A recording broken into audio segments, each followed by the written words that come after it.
Alam mo ba kung gaano kalakas ang kapangyarihan ng isip mo?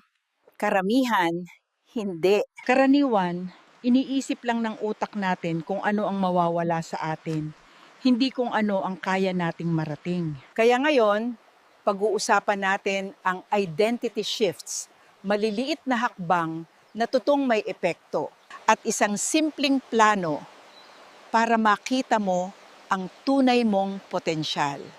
Isipin mo ang isang lumang bahay na halos gumuho na. Dati, napakaganda. At kung gagawa ng oras, pwede ulit bumalik ang dati nitong ganda. O kaya yung kalawangin na kotse na iniwan sa bukid. May darating na aayos niyan at muling magpapakinang. Ganon din tayo. May bahagi sa atin na kailangang ayusin at may posibilidad na magbago. Ang sikreto, dapat makita ang potensyal, hindi lang ang sira. Madalas, ang usapan sa self-improvement puro sa panlabas na anyo. Gym, forma, damit, confidence. Oo, mahalaga yan.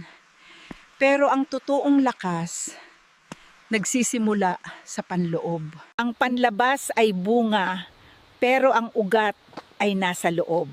Kaya baliktarin mo. Ayusin muna ang panloob, susunod na lang ang panlabas. Unang hakbang, linisin ang kalat sa isip. Lahat tayo may bit-bit na programming.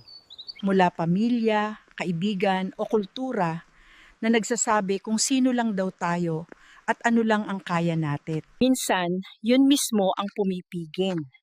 Kaya kilaranin at putulin ang mga negatibong impluensya. Piliin ang mga taong nagbibigay lakas, hindi lason. Bakit mahalaga ang nutrisyon?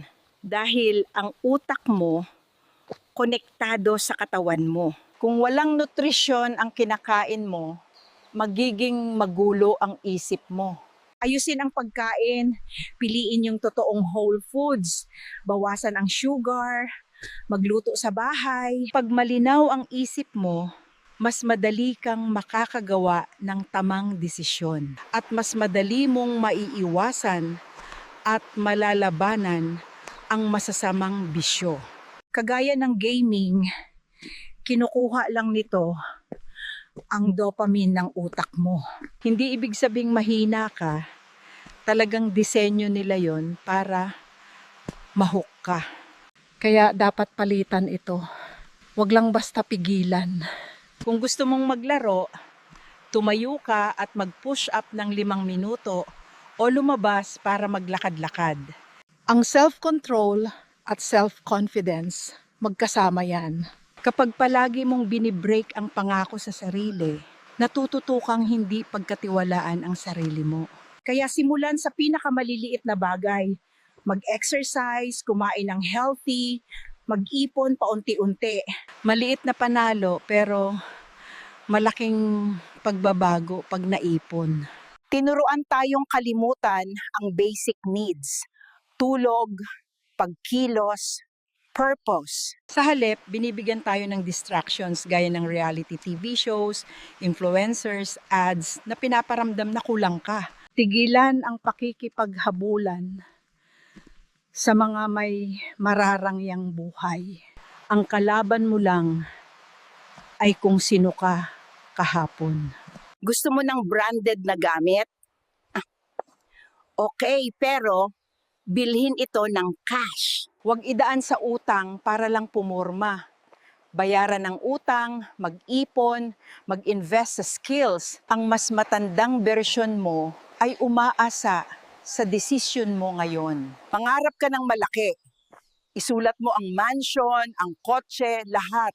Pero simulan sa maliit. Ang mansion ay pangarap. Ang pag-iipon, ang unang hakbang. Ang goals na walang maliliit na hakbang ay ilusyon. Kung mas maaga kang magsisimula, mas maganda. At kung late ka na ring magsimula, huwag kang matakot. Ang maliit na pagbabago ngayon, magiging malaking resulta bukas. Normal lang ang 2 hakbang pasulong, isang hakbang pabalik. Basta gusto mo ito na parang tubig sa disyerto, hindi ka titigil. Ang identity shift ay hindi madaling gawin, pero posible kung magtutuloy-tuloy ka. Naniniwala ako sa'yo.